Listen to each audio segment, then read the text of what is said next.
ಮಂಜುಗಳೇ, take it seriously. ಸಮೃದ್ಧಿ ಮಂಜುನಾಥ್.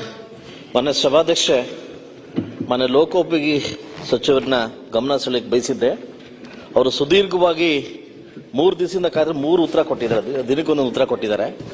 ಇವತ್ತು ಮುಳಬಾಗಿಲು ಕ್ಷೇತ್ರ genuine ವಿಚಾರ ಅಲ್ಲ, ಮುಳಬಾಗಿಲು ಕ್ಷೇತ್ರ 2 ರಾಜ್ಯ ಹೆದ್ದಾರಿಗಳು ಹಾಗೂ 11 ಜಿಲ್ಲಾ ಹೆದ್ದಾರಿಗಳಿಗೆ ತುಂಬಾ ಜರೂರಾಗಿ ಒಂದು 34 ಕೋಟಿಯನ್ನು ಕೊಟ್ಟು ಗುಂಡಿ ಮುಚ್ಚುವಂತ ಕಾರ್ಯಕ್ರಮ ಕೇಳಿದ್ದೆ. ಅವರು ಡಿಫ್ರೆಂಟ್ ಆಗಿ 3 ದಿವಸದಲ್ಲಿ 3 ಉತ್ತರ ಕೊಟ್ಟಿದ್ದಾರೆ. ಅದನ್ನು ಯಾವ್ದು ನಂಬಬೇಕು ಅಂತ ಅರ್ಥ ಆಗ್ತದೆ. ದಯವಿಟ್ಟು ಸಚಿವರು ಉತ್ತರ ಕೊಡ್ಬೇಕಂತ ಕೇಳ್ಕೊಂತೀನಿ. ಸಭಾಧ್ಯಕ್ಷರೇ, ಲೋಕೋಪಯೋಗಿ ಸಚಿವರ ಪರವಾಗಿ ಬಹಳ ಸ್ಪಷ್ಟವಾಗಿರ್ತಕ್ಕಂಥ ಉತ್ತರವನ್ನು ಕೊಟ್ಟಿದ್ದೀವಿ. ಅವ್ರಿಗೆ ಎಲ್ಲಿ ಕನ್ಫ್ಯೂಷನ್ ಆಗಿದೆ ನನಗೆ ಅರ್ಥ ಆಗ್ತಲ್ಲ. ನೋಡಿ, ನಾವು ಸ್ಟಾರ್ಟಿಂಗಿಂದ ನಿಮಗೆ ಹೇಳಬೇಕು ಅಂತಂದ್ರೆ, ಇಲ್ಲಿ ಮುಳಬಾಗಿಲು ವಿಧಾನಸಭಾ ಕ್ಷೇತ್ರದಲ್ಲಿ ಲೋಕೋಪಯೋಗಿ ಇಲಾಖೆ ವ್ಯಾಪ್ತಿಯಲ್ಲಿ 77.64 ಕಿಲೋಮೀಟರ್ 2 ರಾಜ್ಯ ಹೆದ್ದಾರಿಗಳಿದ್ದು, ಅದರಲ್ಲಿ 67.14 ಕಿಲೋಮೀಟರ್ಗಳಷ್ಟು ಉದ್ದದ ರಸ್ತೆ ಸುಸ್ಥಿತಿಯಲ್ಲಿದ್ದು, ಉಳಿದ 10 ಕಿಲೋಮೀಟರ್ ರಸ್ತೆ ಗುಂಡಿಗಳಿಂದ ಅದನ್ನ ನಾವು ಉತ್ತರದಲ್ಲಿ ಹೇಳಿದ್ದೀವಿ. ನಿಮಗೆ ಯಾವುದು ಸ್ಪೆಸಿಫಿಕ್ ಆಗಿ ಕೇಳಿದ್ರೆ ನಾನು ಹೇಳ್ತೀನಿ. ನೀವೇನು ಗೊಂದಲ ಏನಿಲ್ಲ. ಇವತ್ತು ನನ್ನ ಮುಳಬಾಗಿಲು ವಿಧಾನಕ್ಷೇತ್ರ 333 ಕಿಲೋಮೀಟರ್ ಉದ್ದದ 29 ಜಿಲ್ಲಾ ರಸ್ತೆಗಳಿದ್ದು, ಅದರಲ್ಲಿ 80 ಕಿಲೋಮೀಟರ್ ಉದ್ದ ಸುಸ್ಥಿತಿಯಲ್ಲಿದೆ. ಇನ್ನು ಉಳಿದ 70 ಕಿಲೋಮೀಟರ್ 40 ಕಿಲೋಮೀಟರ್ ಅಲ್ಲಿ ಗುಂಡಿಗಳಿಂದ ಕೂಡಿರುತ್ತದೆ. ಒಂದು ಉತ್ತರ. ಅನುದಾನ ಲಭ್ಯತೆ ಅನುಸಾರವಾಗಿ ಮುಂದಿನ ಗುಂಡಿ ಮುಚ್ಚಲಿಕ್ಕೆ ನಾವು ವ್ಯವಸ್ಥೆ ಮಾಡ್ಕೊಡ್ತೀವಿ ಅಂತ ಹೇಳಿದಿರಿ. ಸುದೀರ್ಘವಾಗಿ ತಾವೇ ಹೇಳಿದಿರಿ 70 ಕಿಲೋಮೀಟರ್ ಗುಂಡಿಯಿಂದ ಕೂಡಿರ್ತದೆ, ಇದನ್ನ ಮುಚ್ಚಲಿಕ್ಕೆ ವ್ಯವಸ್ಥೆ ಮಾಡ್ತೀವಿ ಅಂತ ಹೇಳಿದ್ವಿ. ಇವತ್ತು ಮಾನ್ಯ ಸಚಿವರಲ್ಲಿ ಸರ್ಕಾರದಲ್ಲಿ ನಾನು ಗಮನ ಸೆಳೆಯಕ್ಕೆ ಬಯಸ್ತೀನಿ. ಆಂಧ್ರ ಮತ್ತು ತಮಿಳುನಾಡು ಗಡಿಭಾಗದಲ್ಲಿ ಇರ್ತಕ್ಕಂಥ ನನ್ನ ಪ್ರದೇಶ. ಇವತ್ತು ಆ ಪ್ರದೇಶಕ್ಕೆ ಬರಬೇಕಾದ್ರೆ ಸಾಕಷ್ಟು ಅಡೆತಡೆಗಳು ಮತ್ತು ಗುಂಡಿಗಳು ಸಾಕಷ್ಟು ಹೆಚ್ಚು ಕಡಿಮೆ ಆಗಿದೆ. ಅತಿ ಜೋರಾಗಿ ಒಂದು 34 ಕೋಟಿ ಕೊಟ್ಟು ಇದನ್ನ ವ್ಯವಸ್ಥೆ ಮಾಡಬೇಕಂತ ನಾನು ಕೇಳಿದ್ದೆ.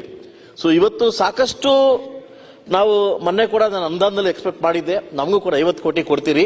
ಅದರಲ್ಲಿ ಲೋಕೋಪಯೋಗಿ ಬಂದ್ಬಿಟ್ಟೆ ಅದ್ರಲ್ಲಿ ಲೋಕೋಪಯೋಗಿ 30 ಸಾಕಷ್ಟು ಬರ್ತಾ ಇದೆ, ನಾವು ಸರಿಪಡಿಸ್ಕೋಣ ಅಂತ. ಯಾವುದಕ್ಕೂ ಸರ್ಕಾರದಿಂದ ಉತ್ತರ ನಂಗೆ ಸಿಗ್ತಾ ಇಲ್ಲ. ಯಾಕಂದ್ರೆ ಇವತ್ತು ತಾವು ಯಾವ ಸರ್ಕಾರ ಅಂತ ಜನ ಕೇಳುದಿಲ್ಲ, ಯಾವ MLA ಅಂತ ಕೇಳ್ತಾರೆ. ಇವತ್ತು ಈ ಗುಂಡಿ ಮುಚ್ಚುವಂತ ಕಾರ್ಯಕ್ರಮ ನೀವು ಮಾಡಂಗಿದ್ರೆ ರಸ್ತೆಗಳು ಯಾವಾಗ ಹಾಕೊಡ್ತೀರಿ? ಗುಂಡಿ ಮುಚ್ಚೆ ಸಾಕ, ರಸ್ತೆ ಮಾಡ್ಕೊಡ್ತೀರಾ? ಇಲ್ಲ ಅಧ್ಯಕ್ಷರೇ, ಈಗಾಗಲೇ ಉತ್ತರದಲ್ಲಿ ನಾವು ಹೇಳಿದ್ದೀವಿ. ಏನಂತಂದ್ರೆ ಸರಪಳಿ 10 ಮತ್ತು 17 75 77.81ರಿಂದ 30.81 ಕಿಲೋಮೀಟರ್ ಹಾಗೂ 37.81ರಿಂದ 40.81 ಕಿಲೋಮೀಟರ್ ವರೆಗೆ ರಸ್ತೆ ಅಭಿವೃದ್ಧಿ ಕಾಮಗಾರಿಯನ್ನು 6 ಕೋಟಿ ಅಂದಾಜು ಮೊತ್ತದಲ್ಲಿ 8.95 ಕಿಲೋಮೀಟರ್ ಉದ್ದದ ರಸ್ತೆ ಕೈಗೆತ್ತಿಕೊಂಡು ಪ್ರಸ್ತುತ ಕಾಮಗಾರಿ ಮುಕ್ತಾಯ ಹಂತದಲ್ಲಿದ್ದು ಈ ರಸ್ತೆ ವಾಹನ ಸಂಚಾರಕ್ಕೆ ಯೋಗ್ಯವಾಗಿರುತ್ತದೆ. ನಮ್ಮ ಮಾನ್ಯ ಸದಸ್ಯರ ಕಳಕಳಿ ಏನಿದೆ ಅಂದರೆ, ಅವರು ಹಣ ಕೇಳಿದ್ದಾರೆ. ಈಗ 34 ಕೋಟಿ ಬೇಕಾಗುತ್ತೆ ಅಂತ ಅವ್ರು ಹೇಳಿದ್ದಾರೆ. ಬಟ್ ನಮಗೆ ಗೊತ್ತಿದೆ, ನಮ್ಮ PWD ಇಲಾಖೆಯಲ್ಲಿ ಇಡೀ ರಾಜ್ಯದಲ್ಲಿ ಸಾವಿರಾರು ಕಿಲೋಮೀಟರ್ ರಸ್ತೆ ಇದೆ. ಅದಕ್ಕೆ ಒಂದು ರಾಜ್ಯ ಹೆದ್ದಾರಿಗೆ ಮತ್ತು MDRಗೆ ಮತ್ತು ಸ್ಟೇಟ್ ಹೈವೇಗೆ ಪ್ರತಿ ಕಿಲೋಮೀಟರ್ಗೆ ಅಂತ ನಿಗದಿಪಡಿಸಿರಲಾಗಿರ್ತಕ್ಕಂಥ ಹಣ ಇದೆ. ಅದು ಎಲ್ಲ ಮತಕ್ಷೇತ್ರಕ್ಕೆ ಅಷ್ಟೇ ಬರ್ತದೆ. ಅದಕ್ಕೆ ಅದರಲ್ಲಿ ಯಾವುದೂ ತಾರತಮ್ಯ ಇಲ್ಲ. ನೀವು ಬೇರೆ ಮಾನ್ಯ ಮುಖ್ಯಮಂತ್ರಿಗಳು ಕೊಟ್ಟಿರ್ತಕ್ಕಂಥದ್ರಲ್ಲಿ ಏನೋ ಸ್ವಲ್ಪ ಹೆಚ್ಚು ಕಮ್ಮಿ ಇರ್ಬೋದು, ಆದರೆ ಮೇಂಟೆನೆನ್ಸ್ ಆಫ್ ರೋಡ್ಗೆ ಏನಿದೆ ಇಡೀ ರಾಜ್ಯಕ್ಕೆ ಒಂದೇ ಮಾನದಂಡ ಇದೆ. ಮಾನ್ಯ ಅಧ್ಯಕ್ಷರೇ, ತಮಗೂ ಗೊತ್ತಿದೆ, ನಮಗೂ ಗೊತ್ತಿದೆ, ಇಡೀ ಸದನಕ್ಕೂ ಕೂಡ ಗೊತ್ತಿದೆ. ಅದ್ರ ಪ್ರಕಾರ ಅವ್ರ ಕ್ಷೇತ್ರದಲ್ಲಿ ಅಷ್ಟೇ ಅಲ್ಲ, ಮಳೆ ಜಾಸ್ತಿ ಆದಾಗ, ಅತಿವೃಷ್ಟಿ ಆದಾಗ ಕೆಲವು ಕಡೆ ತೊಂದರೆ ಆಗ್ತದೆ. ಹಾಗಾಗಿ ಇಲ್ಲಿ ಜಾಸ್ತಿ ತೊಂದರೆ ಆಗಿದ್ರೆ ಮಾನ್ಯ ನಮ್ಮ PWD ಸಚಿವರಿಗೆ ಹೇಳಿ ಅದನ್ನ ಸರಿಪಡಿಸ್ತಕ್ಕಂತ ಪ್ರಾಮಾಣಿಕ ಪ್ರಯತ್ನ ಮಾಡ್ತೀವಿ. ಮನವಿ ಮಾಡ್ಕೊಂತೀನಿ. ಕಂದಕೂರ್ ಆಯ್ತು, ಮಂಜು ಚರ್ಚೆ. ಒಂದು ನಿಮಿಷ.